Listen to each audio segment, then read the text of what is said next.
Hello, welcome. तो हमारा जो विकास की अवस्थाएं चल रही थी उसका जो नेक्स्ट टॉपिक है वो है किशोरावस्था। तो किशोरावस्था का जो हम टाइम पीरियड लेंगे वो है 12 से 18 या 13 से 19 लगभग। अब हमने पहले एक दिन देखा था वर्ड प्यूबर्टी, हम उसका मतलब देख लेते हैं कि प्यूबर्टी का मतलब क्या है। तो प्यूबर्टी वो अवस्था है जहाँ बाल्यावस्था तो ख़त्म हो रही है और किशोरावस्था शुरू हो रही है, तो जो उसके बीच का समय है वो है प्यूबर्टी। यहाँ जहाँ पर यौन अंगों का विकास होगा और बॉडी में कई सारे चेंजेस आने लगते हैं, जैसे कि आवाज़ बदल रही है।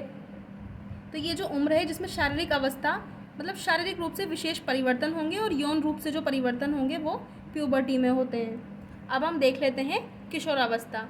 किशोरावस्था जिसे हम इंग्लिश में एडोलोसेंस कहते हैं, ये एक लैटिन वर्ड से बना है एडोलोसियर, जिसका अर्थ होता है परिपक्वता की ओर या फिर वृद्धि करना। अब हम देखते हैं कि किशोरावस्था को अन्य किन किन नामों से जाना जा सकता है। तो वो है तनाव और तूफ़ान की अवस्था। तो हम इसे तनाव और तूफ़ान की अवस्था क्यों कहेंगे, क्योंकि हम इसमें देखें तो इसमें सबसे मेनली तो है शारीरिक परिवर्तन, या फिर हम कह सकते हैं कि हार्मोनल चेंजेस हैं। कई बच्चे हैं जिन्हें एकदम से मुहासे होने लगेंगे तो वो उससे तनाव में आ जाएगा कि अरे मुझे मुहासे हो रहे हैं। कोई कम सुंदर है वो दूसरे को देख के सोचेगा कि अरे यार ये तो मुझसे ज़्यादा सुंदर है। ये स्वर्णिम काल है, क्योंकि इसमें हम देखें कि इसमें ही इसी अवस्था में बच्चे सबसे ज़्यादा करियर के ऊपर ध्यान देते हैं। तो ये स्वर्णिम अवस्था है जिसमें वो अपने इमोशंस को अपने करियर पे ध्यान दे सकता है। श्रृंगार और सुंदरता की आयु है, तो आप इसमें देखेंगे अधिकतर बच्चे कांच में अपनी ओर बार बार देखते रहते हैं कि अरे मैं सुंदर लग रहा हूँ या नहीं, मेरी हेयर स्टाइल अच्छी है नहीं। तो ये इस अवस्था को हम श्रृंगार की अवस्था कहते हैं। और सबसे इम्पोर्टेंट टीनेज, जिसका ज़्यादा बार क्वेश्चन आता है कि टीनेज किसे कहते हैं, तो हम टीनेज किशोरावस्था को कहेंगे। तो टीनेज जो कहेंगे वो किशोरावस्था को कहेंगे। अस्पष्ट व्यक्तिक स्थिति। अस्पष्ट व्यक्तिक स्थिति इसलिए क्योंकि बच्चा कई बार खुद ही नहीं समझ पाता कि वो क्या कहना चाहता है। थोड़ी देर पहले उसका मूड अलग था और अभी वो गुस्से में है या वो अभी खुश है, तो इस एज को हम अस्पष्ट व्यक्तिगत स्थिति कहेंगे।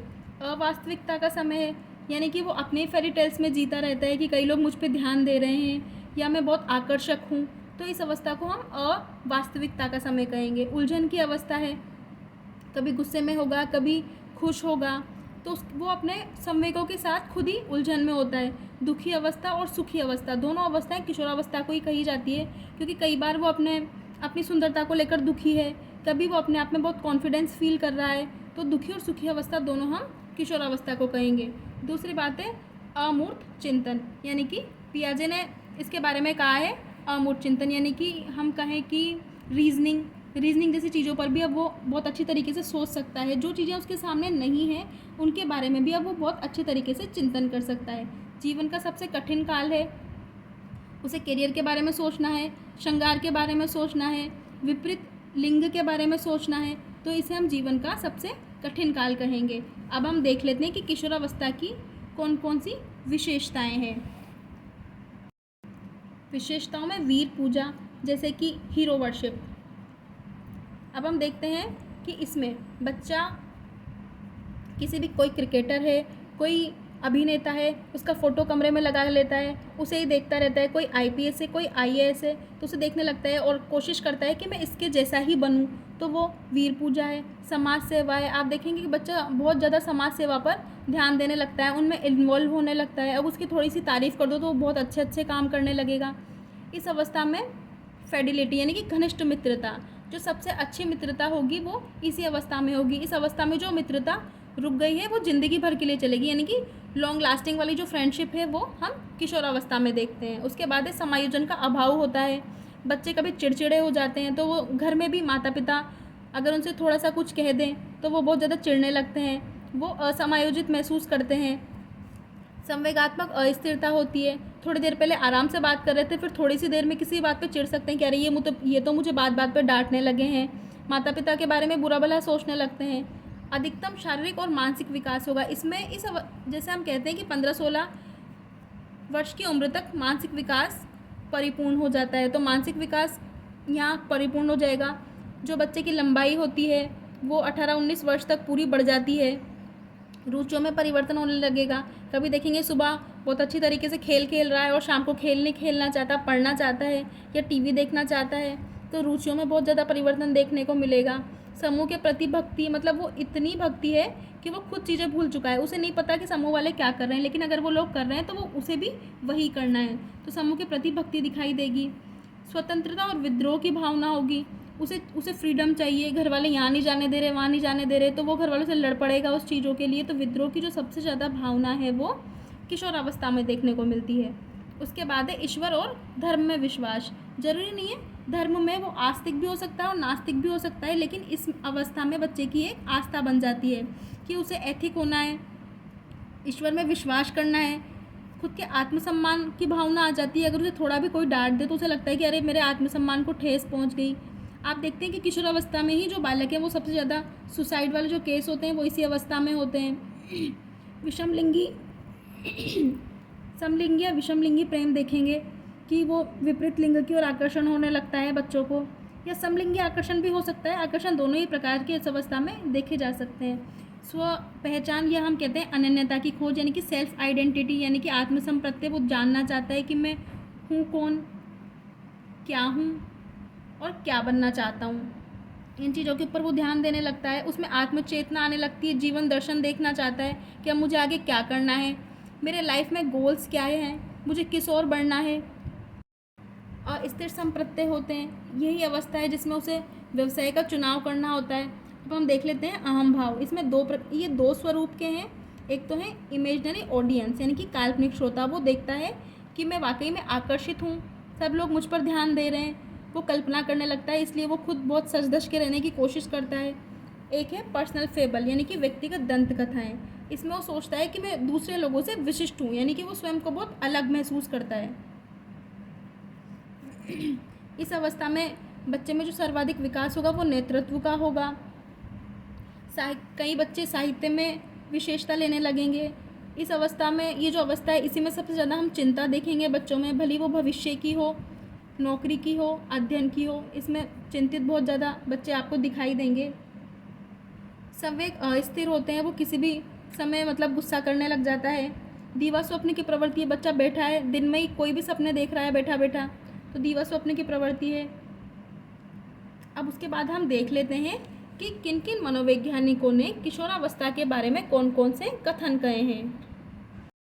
अब हम कथन देख लेते हैं। जो सबकी फेवरेट है और इम्पोर्टेंट परिभाषा है वो है स्टैनले हॉल की, जो कि किशोरावस्था संघर्ष, तनाव और तूफान की अवस्था है। और हम स्प्रिंग सीजन जो कहेंगे, या कि स्प्रिंग एज जो कहेंगे, वो भी हम किशोरावस्था को ही कहते हैं। उसके बाद है कि हेडो कमेटी ने क्या कथन कहा है, तो वो है कि 11 या 12 वर्ष की उम्र में बच्चों की नसों में ज्वार उठने लगता है, यानी कि वो बहुत गर्मीले जोशीले होते हैं। तो उसके बाद हमें देखना है कि हमें बच्चों को किस प्रकार की दिशा देनी है। उसके बाद है कोल की परिभाषा कि किशोरावस्था के में शरीर के जो सभी तंत्र हैं उनमें वृद्धि का काल होने लगता है, यानी कि सभी सिस्टम बॉडी के, भले वो पाचन तंत्र हो, नर्वस सिस्टम हो, सभी तंत्रों में हम वृद्धि देखेंगे। उसके बाद है क्रोने, इसे भावी जीवन की आशा कहा है, यानी कि भावी जीवन जो मुख्यतया निर्भर करेगा वो किशोरावस्था पर करेगा। ब्लेयर, जोन्स और सिम्पसन ने क्या कहा है कि किशोरावस्था वह समय है जो बाल्यावस्था के अंत में शुरू होगी और प्रौढ़ावस्था के प्रारंभ से पहले समाप्त हो जाएगी। जर्सिल ने इसे संक्रमण की अवस्था कहा है कि वही हम बाल्यावस्था के बाद किशोरावस्था की ओर संक्रमण करने लगते हैं। किलपैट्रिक ने इसे जीवन का सबसे कठिन काल कहा है। इसे हम अस्थिर और अस्पष्ट संप्रत्तियों के कारण भी जीवन का सबसे कठिन काल कह सकते हैं। अब हम देखते हैं कि जो किशोरावस्था है उसमें जो विकास के सिद्धांत यानी कि विकास किस प्रकार से होगा, ये इसमें दो प्रकार के मत हैं। कुछ मनोवैज्ञानिक मानते हैं कि विकास जो होगा किशोरावस्था में वो आकस्मिक रूप से होगा, तो उनका समर्थन करने वाले कौन कौन हैं, तो वो है स्टैनले हॉल। और कुछ मनोवैज्ञानिक कहते हैं कि जो किशोरावस्था में परिवर्तन होते हैं वो क्रमिक रूप से होते हैं। तो इनका समर्थन करने वाले कौन कौन है, तो थार्नडाइक है, किंग है और होलिंगवर्थ है। ये कहते हैं कि जो किशोरावस्था में परिवर्तन होंगे वो क्रमिक रूप से होंगे। जैसे बसंत ऋतु है, उसमें पहले पत्ते झड़ने लगेंगे, फिर नए पत्ते आने लगेंगे। जैसे ऋतुओं में परिवर्तन होता है उसी प्रकार से किशोरावस्था में परिवर्तन होगा। तो परिवर्तन क्रमिक कौन कौन मान रहा है, थॉर्नडाइक, किंग और होलिंगवर्थ। अब हम देखते हैं कि इसमें हमें किशोरावस्था में हमें शिक्षा किस रूप से देनी है। तो हम इसमें शारीरिक विकास की शिक्षा दे सकते हैं, मानसिक विकास की शिक्षा दे सकते हैं और सामाजिक विकास की शिक्षा दे सकते हैं। जीवन कौशल सिखा सकते हैं, व्यावसायिक शिक्षा सिखा सकते हैं, उत्तरदायित्व पूर्ण कार्य दे सकते हैं और पर्यटन यानी और कहें वाद विवाद, पाठ्य सहगामी क्रियाएं, अभिप्रेरणा का प्रयोग, ये सभी जो शिक्षाएं हैं उनका प्रयोग हम किशोरावस्था में करेंगे। उसके बाद देखिए वो कौन कौन से विकासात्मक कार्य इस उम्र में करेगा। तो अवस्था में बालक मानसिक, संवेगात्मक और सामाजिक जो परिपक्वता है वो मैक्सिमम हो जाएगी, यानी कि वो उन्हें उच्च रूप से छूने का प्रयास करेगा। उसकी रुचियां जो है और कुशलताएं हैं, दक्षताओं का अर्जन करेगा।